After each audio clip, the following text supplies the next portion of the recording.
Just pull apart real quick and then I can take it outside and clean it up. So I'll kind of go through it with you guys. This is a spanner nut socket. It's got like 4 little tits and it fits in the top of this tapered sleeve on the knuckles. So I'm going to screw these out both sides. These might end up getting reused. The new ball joints may also come with them. Just depends on the manufacturer of the ball joints. Some don't include them.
And there is a certain procedure to put these in. I'll go over that when I reinstall them. So I'll do the other side in a minute off camera. So I'm going to take the carrier bearing caps off.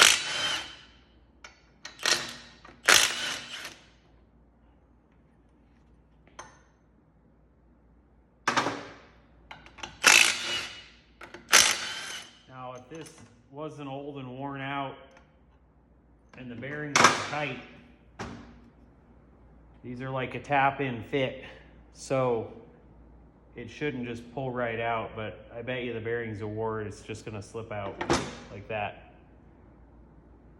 If you were putting this back in, you'd want to pay real close attention to the bearing cap or the races and not get them flip-flop, but we're gonna replace all that stuff, so we're not too worried about it. We're going to take the carrier out, and this is actually spun a bearing, so this bearing spun on the carrier. See, it's not supposed to slip off like that. So this carrier is junk. I will pull the bearing off the other side and possibly measure these bearings to get a good starting point for when I set up the new carrier.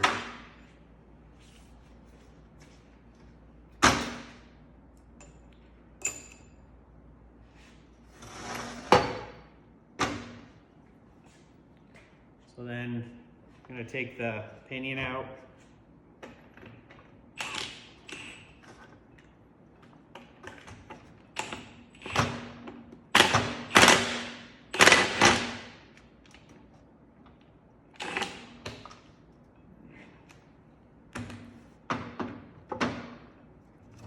There's a bunch of mud packed in the back of this pinion.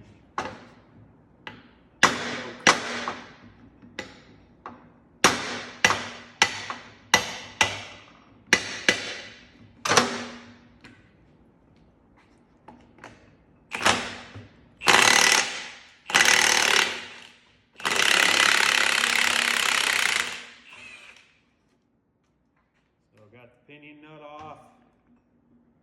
I'm going to take a hammer and tap the yoke off. Put the nut back on loosely. Tap the pinion out.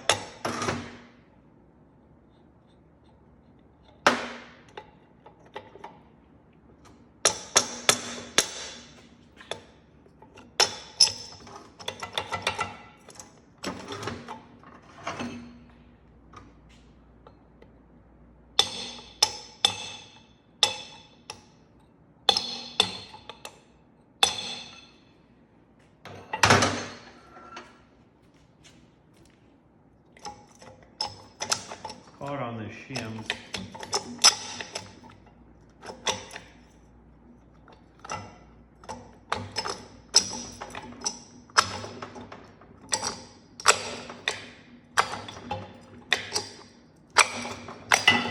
Okay.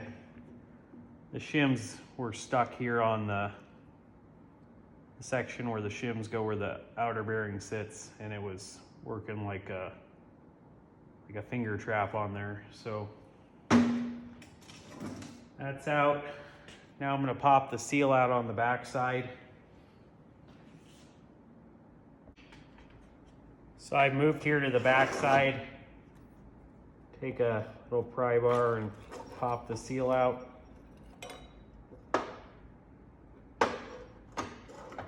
I tapped that a little bit from the other side to kind of loosen it.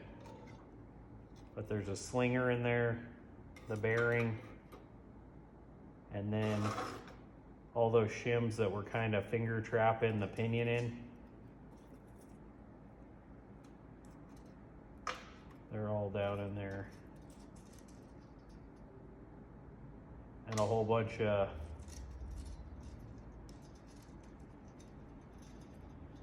chipped up ring gear teeth.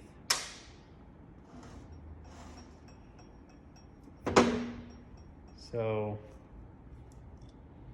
these pieces of pinion gear are down in that coil cavity. So I'm going to knock the races out now.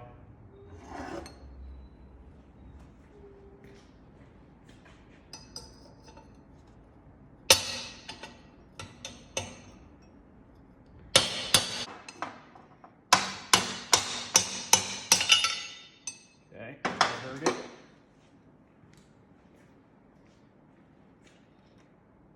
So there's the baffle that was obstructing me from knocking the other race out. Here's a stack of shims for the pinion depth. And that in this in combination is the pinion depth shims. That looks like about it. And the bearing race. Now I should be able to knock this outer race out.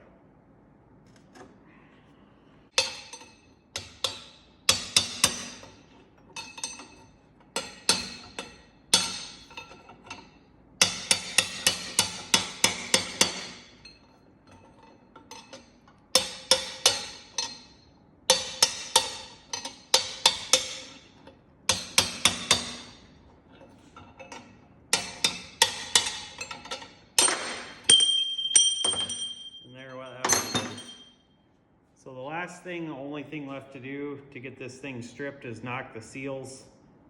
So there's a seal right here and here on a front axle to keep oil from going down the tube. I gotta knock those seals out. I'm gonna use that same long piece of tube I did to knock the seals out of the rear axle out.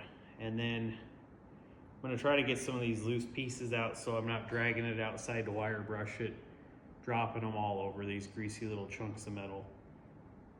And I'm gonna go through and run a tap through this pipe plug for the vent and chase out these holes, and then I'm gonna go wire brush it. I'll show you guys a little later on what the finished product. Here's the inner axle seals on the front axle. So I slid a bar down the tube and knocked them out into the inside. And when you press them in, they press in the front of the hole into the tubes, both sides. So I'll go over that. I have a cool little tool by Yukon to press these in. These aren't Spicer seals. I like using either the Yukon seals or the factory Dana Spicer seals. These are aftermarket. Don't like them quite as well. So I got the front end all stripped, wire brush, degreased inside and out. There's one little spot on the inside here where part of the ring gear gouged the housing. I think I'm gonna weld that up. The rest of this stuff I'm just gonna smooth out a little bit. Smooth out, smooth out. This should be fine. I'm gonna weld this little spot up. But other than that, pretty happy, got it all cleaned up.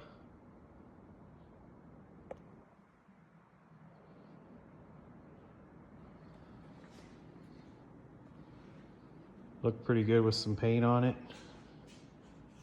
Bolt it in place and start building it. Got the rear soaking over here in some degreaser. I'll get the inside all cleaned up on it. Weld up these spots by the tubes over here, or where the pads were. And then measure out where the spring pads are, tape that off, and paint the rest of this.